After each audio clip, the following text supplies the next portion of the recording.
Myself Kamal Tiwari. Today I wanna talk about conditional operator and assignment operator and how many types of it and how to use in programming C. तो सबसे पहले हम देखते हैं कि conditional operator होता क्या है।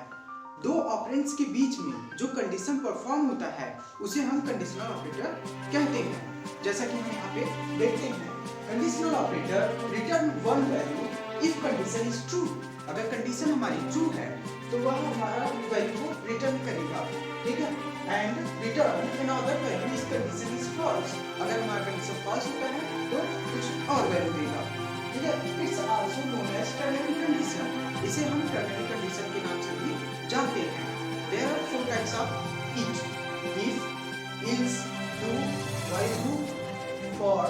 तो इफ क्या होता है? इफ स्टेटमेंट में भी सिंगल और कॉम्प्लेक्स, यानी इफ की कंडीशन में अगर कंडीशन हमारा ट्रू होता है तो वह मैसेज जो हम स्टेटमेंट में देते हैं वह प्रिंट करेगा। अदरवाइज वह इल्स पे जाकर के इल्स वाले स्टेटमेंट को वह क्या करेगा? प्रिंट करेगा। इल्स क्या होता है? वह डबलिंग इल्स प्रोग्राम होता है। व्हाइल डू क्या होता है? व्हाइल में कंडीशन देते हैं, फिर कर्ली ब्रेसेस में बॉडी में हम दे करके उसे क्लोज करते हैं। फॉर क्या होता है? Sequence of statements. यह क्या करता है? सीक्वेंसली वर्क करता है। अब हम देखते हैं टर्नरी कंडीशन होता क्या है। टर्नरी कंडीशन में तीन कंडीशंस होते हैं। जैसा कि सबसे पहले हम देते हैं कंडीशन, फिर क्वेश्चन मार्क, अगर फिर ट्रू, फिर कॉलन, फिर फॉल्स, फिर सेमीकोलन। फिर जो भी हमें स्टेटमेंट देना है, स्टेटमेंट फर्स्ट, स्टेटमेंट सेकेंड, तो हम उसको देते हैं। तो हम एक प्रोग्राम के माध्यम से टर्नरी कंडीशन को समझते हैं। तो नेगेटिव और पॉजिटिव वैल्यू ऑफ प्रोग्राम, यानी हम देखते हैं कि कौन सी वैल्यू पॉजिटिव है, कौन सी वैल्यू नेगेटिव है, उसके लिए हम एक प्रोग्राम देखते हैं। तो has include studio dot H, has include conio dot H.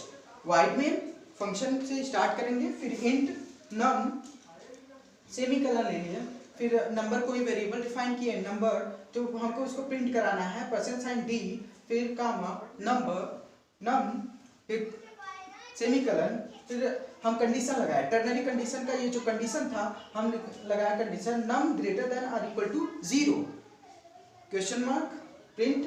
अगर हमारा ये ग्रेटर देन 0 है, 0 से बड़ा है, ठीक है, जो भी नंबर रहेगा जो 0 से बड़ा है तो print negative, otherwise colon print positive. तो वहां पे क्या होगा कि अगर नंबर 0 से बड़ा होगा या फिर बराबर होगा तो नेगेटिव प्रिंट करेगा, अदरवाइज वह पॉजिटिव प्रिंट करेगा। जो भी वैल्यू रहेगी वहां पे आउटपुट जो भी हम देंगे इनपुट, वह हमारा आउटपुट प्रिंट करेगा। वह वैल्यू नेगेटिव भी हो सकती है, पॉजिटिव भी हो सकती है। गेट ch के बाद हम क्या करेंगे? गेट ch का प्रयोग हम यहाँ पे स्क्रीन को होल्ड करने के लिए प्रयोग करते हैं, टू टेक इनपुट। फिर इसी के साथ यह प्रोग्राम खत्म हो जाता है और हम इसके यानी इफ, इल्स, व्हाइल डू के माध्यम से एक प्रोग्राम को हम बनाते हैं। अब हम एक प्रोग्राम के माध्यम से कंडीशनल ऑपरेटर समझते हैं। तो has include studio dot H, has include conio dot H, wide main, फिर इंट वेरिएबल डिक्लेरेशन करते हैं ए एंड बी, फिर क्लियर स्क्रीन, एक्शन कमांड हम इसको लगा कहते हैं। क्या बोलते हैं इसे हम? Action command. एक्शन कमांड यह क्या करता है कि यानी हमारे गार्बेज वैल्यू को क्या करता है? यह निग्लेक्ट करता है, वैल्यू को प्रिंट नहीं करता। तो अब हम फिर उसके बाद ए बी लिए हैं, तो ये हमारा डिक्लेरेशन किए हैं, तो वेरिएबल है, तो इसको हम क्या करेंगे? प्रिंट ऑफ स्कैन कराएंगे। तो प्रिंट ऑफ कराएंगे, enter the number of A and B, A और बी की वैल्यू को इंटर हम कराएंगे, फिर उसे स्कैन कराएंगे, percent sign D, percent sign D, ampere sign A, ampere sign B, ampere sign address को उसके एलोकेट करेगा कि वह वैल्यू कहाँ पे एलोकेट हो रही है। तो हम इफ का कंडीशन लगाए, इफ का कंडीशन लगाए, if A greater than B. अगर कंडीशन हमारी ट्रू होती है तो वह हमारा स्टेटमेंट प्रिंट करेगा, प्रिंट ए इज लार्ज, ठीक है। तो लार्ज, परसेंट साइन डी, फिर ए। फिर अन्यथा अगर वह बड़ी नहीं है तो वह इस पे जा करके वह प्रिंट करेगा बी इज लार्ज, तो वह बी की वैल्यू को लार्ज प्रिंट करेगा। फिर गेट ch की मतलब गेट ch लगाएंगे, फिर इसको सेमीकोलन कर्ली ब्रेसेस को क्लोज कर देंगे।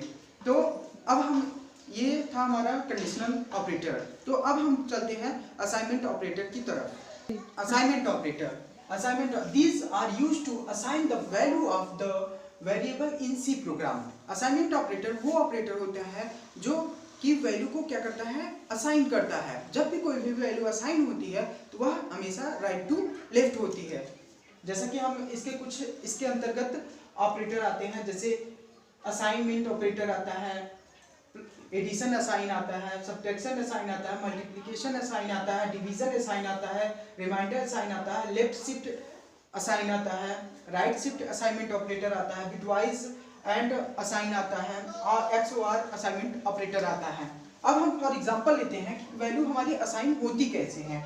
मान लो सपोज दैट हमारे पास A की वैल्यू 5 है, B की वैल्यू हमारे पास 7 है, तो ये B वैल्यू है और कोई थर्ड वेरिएबल ले लिए C, तो हम C लिए हैं, तो C में क्या होता है, वैल्यू को हम मान लीजिए एडिशन करते हैं A प्लस B, तो जो भी A प्लस बी है, जो भी A प्लस बी की वैल्यू असाइन होगी वह किस में जाएगी, C में, तो वह क्या करेगा, A प्लस बी को असाइन करेगा C में। तो यानी हमेशा कभी भी वैल्यू असाइन होती है तो वह हमेशा राइट टू लेफ्ट जाती है, राइट टू लेफ्ट असाइन करती है वैल्यू, यानी जो हमारी वैल्यू आएगी C की वह होगी 5 प्लस 7, तो हमारी इसकी जो भी वैल्यू आएगी वो इसमें असाइन हो जाएगी।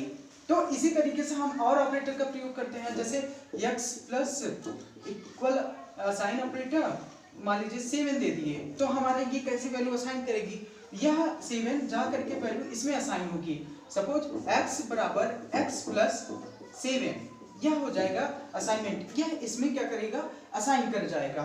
इसी तरीके से जब भी कोई भी वैल्यू असाइन होगी वह हमेशा राइट से लेफ्ट वैल्यू असाइन होती है। तो हम जैसे देख लेते हैं, इसमें से कोई भी ऑपरेटर यूज करते हैं, प्लस एस्टेरिक असाइनमेंट ऑपरेटर यानी मल्टीप्लिकेशन असाइनमेंट ऑपरेटर है, तो मान लीजिए हमारे कोई x है, यहाँ पे वैल्यू 8 है, तो यह वैल्यू किस में इसमें असाइन हो जाएगा, हमेशा राइट से लेफ्ट में वैल्यू असाइन होती है। तो x असाइनमेंट ऑपरेटर, ठीक है, तो यह बराबर हो जाएगा हमारा किसके, x मल्टीप्लिकेशन ऑपरेटर फिर 8, यह इसके बराबर होगी वैल्यू।